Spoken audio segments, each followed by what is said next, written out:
this one I'm looking at the Kawai K1 Mark II, although most of what I'll be covering will also apply to the Mark I and all the various rack and desktop versions that exist. The K1 is often thought of as a budget Roland D50, and it certainly creates sounds in a similar way to LA Synthesis. Although one of the key differences is that there is no filter. With the price of synthesizers going through the roof, the K1 is one of the few affordable vintage synthesizers still available, and can often be bought for around £150 or even less. But before we start looking at the synth in more detail, if you'd like to support the channel, then please check out my Bandcamp and Spotify, links in the description, and consider leaving a like and subscribing if you want to see more on this series and other synths. So now that's out of the way, let's get on with it. There's a couple of reasons why this could be quite a good starter hardware synth. It's incredibly compact. It's quite similar in size to your average controller keyboard. Although it doesn't have all the switches and stuff like that which you might normally associate, the keyboard is pretty reasonable quality. You know, it feels good, it feels quite responsive. You've also got the pitch bend and the modulation wheel in a sensible place, because quite often with older synths they went with the attitude that bigger was better, and that's certainly not the way we feel about things these days. These have been put up the top and they're not on the end, which means that you're saving quite a bit of space at the end there, which can be used for something else. So let's have a look at the rear connections. We've got MIDI in, out and through. We've got a card slot. These are relatively easy to find on the open market. They're getting a bit pricey, but still, if you wanted the extra memories, well, there is a way to do that externally. You've got your hold connection for your pedal, phone's output, and then a left and right. I would say that you don't need the stereo of this too much unless you wanted to go for an authentic MIDI studio approach to using this keyboard. And then obviously the power and the power switch. Now if we look at the panel itself, we've got a nice space-saving implementation of the pitch bend and the modulation. And then we have this stick here, which looks perhaps reminiscent of a relatively famous synth, but it doesn't work in quite the same way. Volume control, relatively measly display, but it's quite logical, so it's not too bad. It's not as bad as it looks. Then an incredibly small number of buttons. When I first looked at this, I was thinking, this is going to be a lot of menu diving and this is going to be a real pain to program and do anything with this. But I've found that hasn't been the case, which is quite a relief, I have to admit. You have these diagrams which explain the architecture of the synth, and I'm going to be focusing mainly on this one here, because this is to do with how you split the keyboard and how you can set up multiple sounds in different zones and MIDI channels for different sounds and things like that, which is fine, but that's very specific to a 90s MIDI studio approach. Well, quite frankly, I don't use synths like that anymore. So I'm going to be just concentrating on how to program individual sounds with full polyphony and without doing anything sophisticated in terms of splitting sounds and moving them around and merging them. Because you can do all of that in a DAW now, so I don't need to do that. So yeah, that's what we'll be looking at.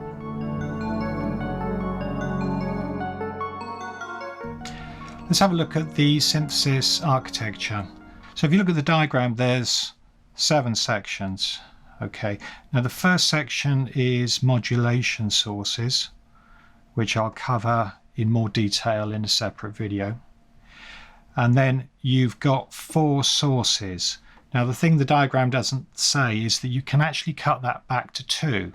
And the difference between that is that with 4 sources you'll get 8 voice polyphony, and with 2 sources you get 16 voice polyphony. Now I'm not going to bother creating sounds with just 2 sources, because 16 voice polyphony, yeah, that's okay, but if you've got reverb, you can live without it. So it's not really that useful. And also, because this synth doesn't have many of the features that you would get on more advanced synths like the D50, for instance, it sounds incredibly thin with just two sources. It starts to sound more like a basic home organ if you only use two sources. So in order to really get something decent out of this, I would suggest you have to use all four sources to get a decent sound out of this. I mean, that becomes fairly clear fairly quickly.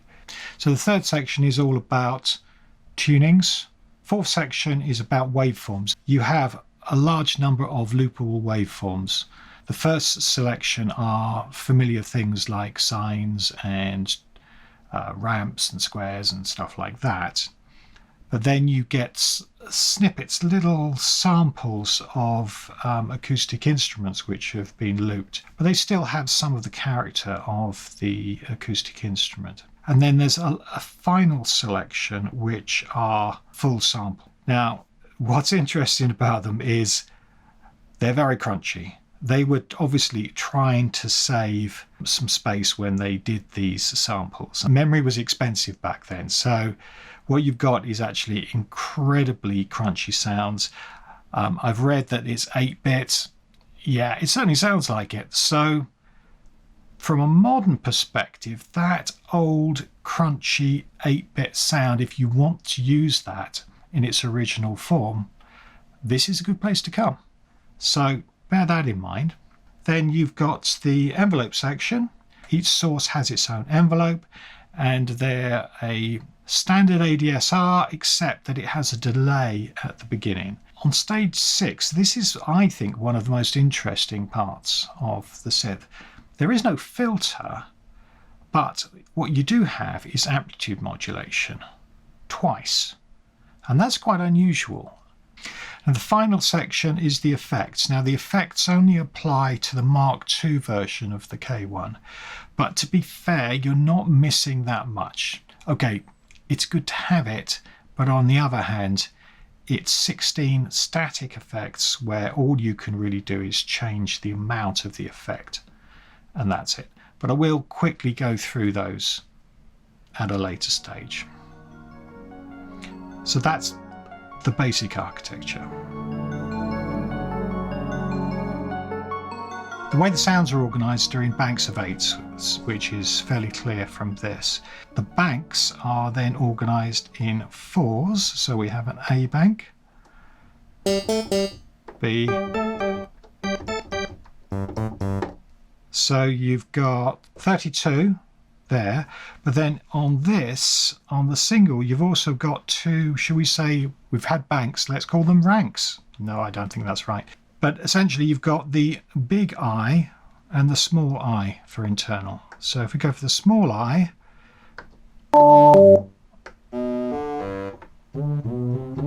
then we have another 32. So we've got 64 internal memories. And then if you have a card in, you've also got E, big E and small e, so you can have another 64 on a card. If you do want to have a complex setup for performance or for MIDI studio purposes, then you've got memories for that as well. And that's actually quite a good feature. It makes a lot of sense, and it certainly made a lot of sense in the time that this synth was developed. That would have been really useful, there's no doubt about it. So that's very well thought out. But anyway, single mode is pretty much where I'm going to be staying for most of this. I'm going to go through the sounds now. Yeah, the thing to remember is that although there are effects on here, what they are is relatively basic, and I just want to give you an idea of the synthesis engine. So if it sounds a little bit plain, yeah, it's not vital. You know, it's a very old synth, and it has its own character and its own twists. So don't expect too much, okay?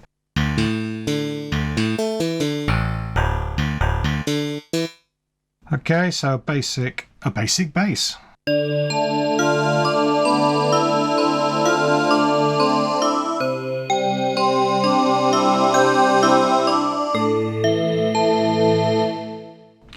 these sort of quite zingy digital sounds, the K1 can do those quite well, and that's probably the area you want to focus on.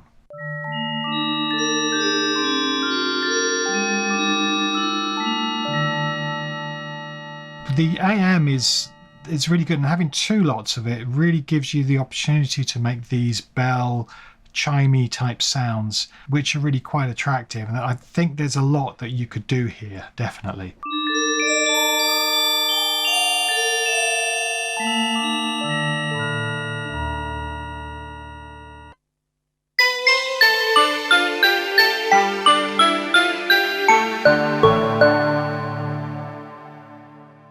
Definitely hear the 2 layers there, can't you? You know, one of them's there's a sort of strings level, and then you've got the more percussive thing. I think percussive arpeggios, maybe. You know, there's possibilities there.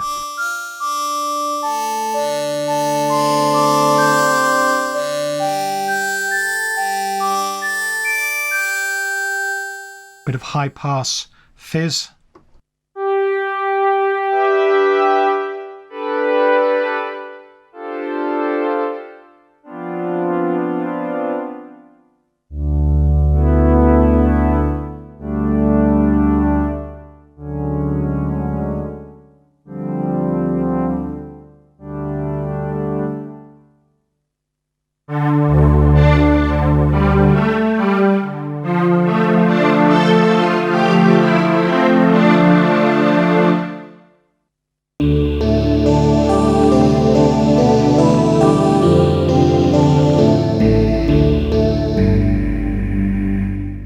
I think that one sounds quite a lot like a D50, which was an obvious competitor.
Interesting.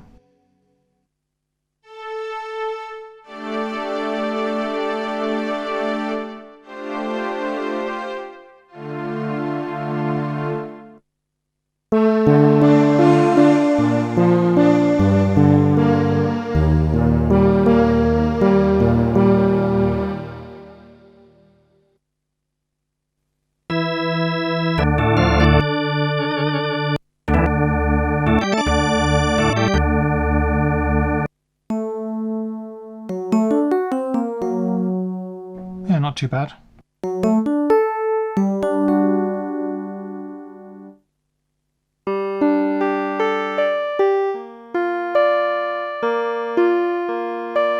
They really shouldn't have tried to do acoustic pianos back in the 80s on things like this. It's kind of a waste of memory space, really, in my opinion.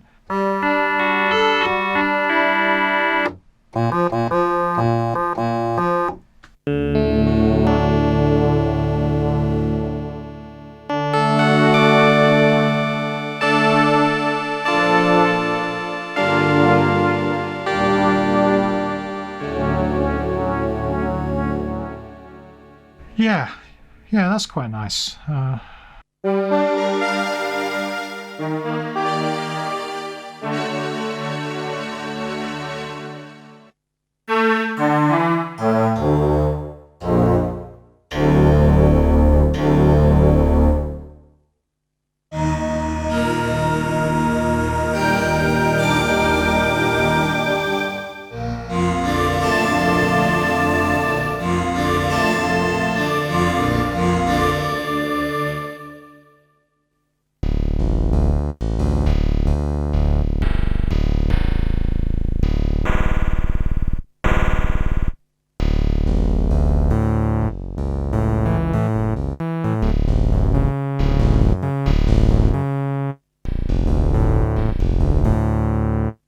like that one. Yeah, that's quite nice.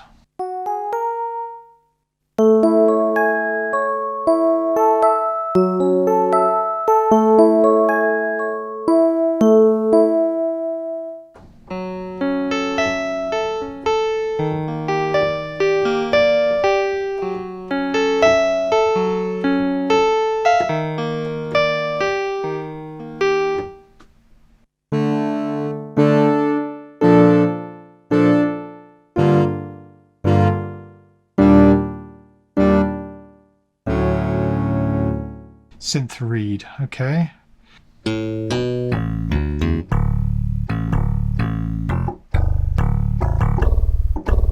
Yeah, I quite like this one. I've already used this. I used this one in the title track.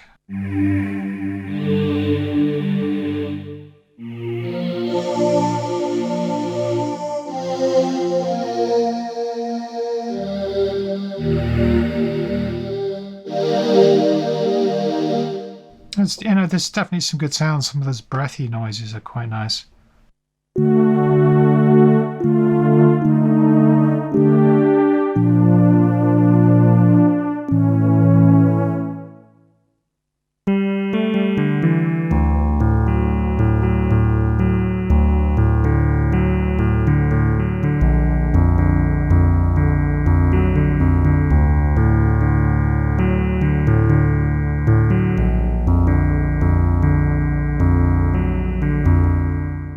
Yeah, I like that. So that's the capital I's. Let's go for the small I's.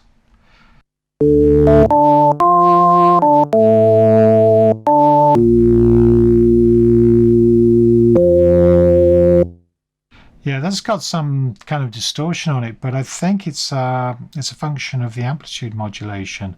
So I'm not exactly certain how that one was done, actually, because the first time I heard that, I thought, oh, is this some kind of distortion effect on this? But it's not that.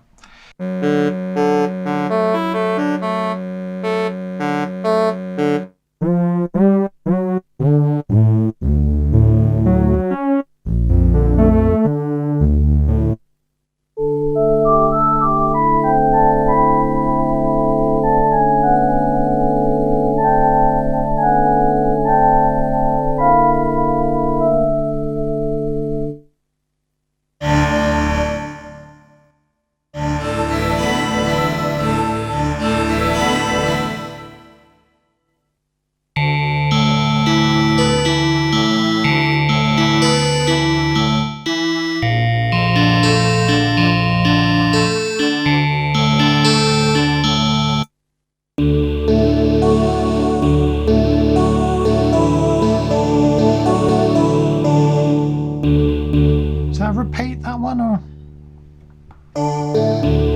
it's a good sound. I can't remember whether that's in one of the other banks. Maybe I kind of accidentally saved it in two places.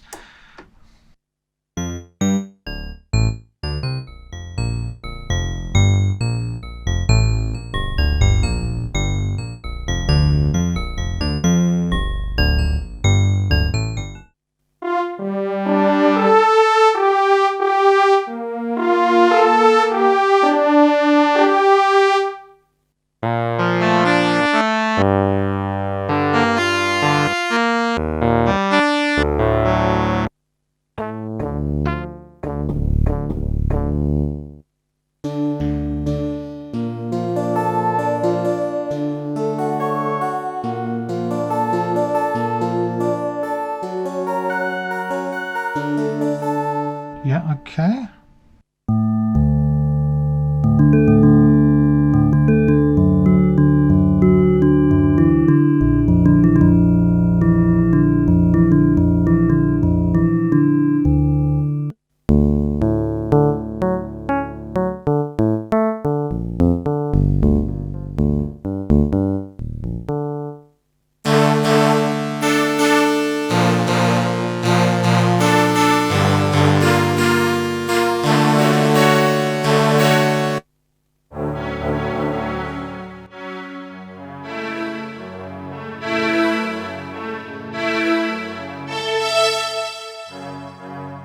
That's not too bad a string sound, actually. It's got a little bit of an acoustic nature to it.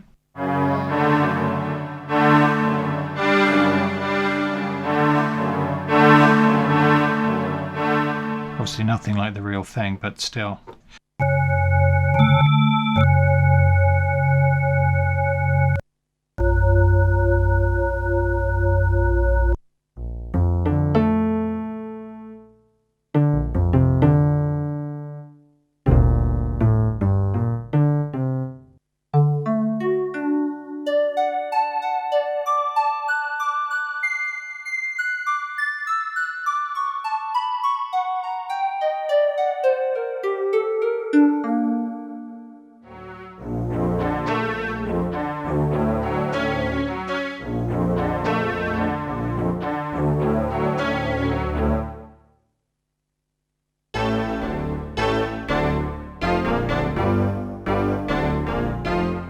Does sound a bit like the famous hit, but not quite the Fairlight version, is it really?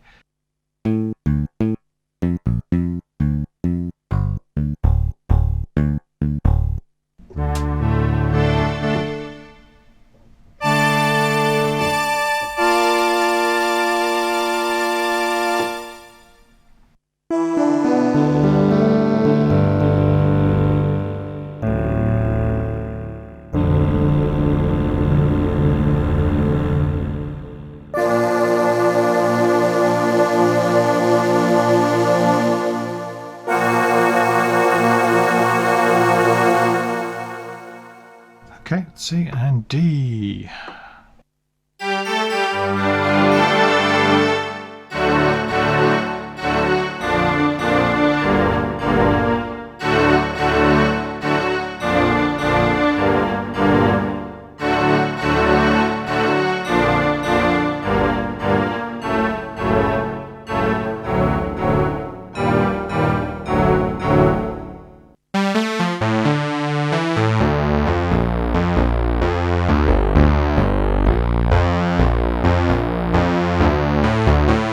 Yeah, that's not too bad. Similar.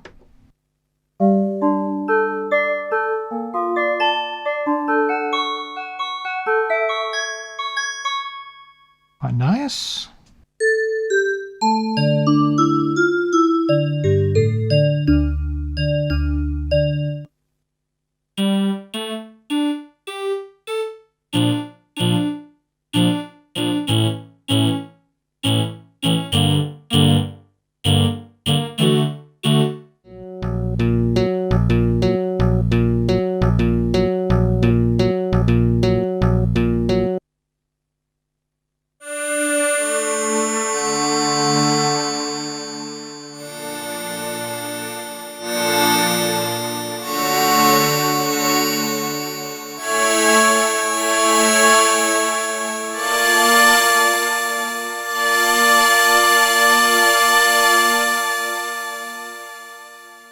Well, that's quite a fitting ending. I think, yeah, that's probably one of the best ones there. I think there's a lot of potential for some really good spacey, breathy sounds. I don't think the presets possibly show it off as well as they could, but I think that's to do with the way in which people used to program sounds at the time. There was this obsession with trying to recreate acoustic instruments instead of thinking, well, what's the new frontier? What can we do to actually produce something new? But I think you should be able to hear the potential just listening to those. Okay, so that's a relatively brief overview of the synth. I think it should give you some idea of what might be possible. So I'm going to do another 2 episodes, one where I'm going to be looking at the waveforms and the AM in more detail, and then I'll do another one looking at the modulation sources. There's a few things in there which I've not explored yet, and I'm quite looking forward to getting into those. But I think for now that's probably enough to give you an overview. If you want to go further with it, then please consider subscribing, and I'll get onto those other parts in due course. So thanks very much for watching, and hope to catch you on the next one. Bye.